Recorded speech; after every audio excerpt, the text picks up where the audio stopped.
కర్ణాటకలోని ఉడిపి శ్రీ కృష్ణ దేవాలయం అత్యంత విశిష్టమైన మరియు పురాతనమైన పుణ్యక్షేత్రం.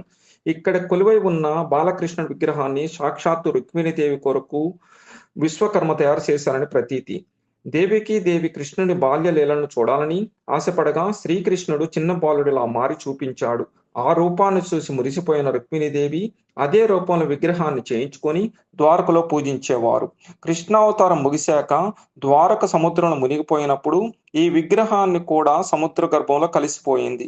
సుమారు 800 ఏళ్ల క్రితం శ్రీ మధ్వాచార్యుల వారు మల్పే సముద్ర తీరంలో ధ్యానం చేస్తుండగా తుఫాన్లో చిక్కుకున్న ఒక నౌకను కాపాడారు.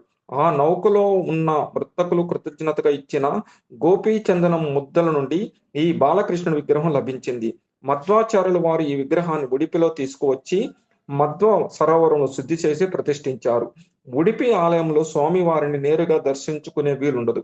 కేవలం ఒక కిటికీ ద్వారానే దర్శనం చేసుకో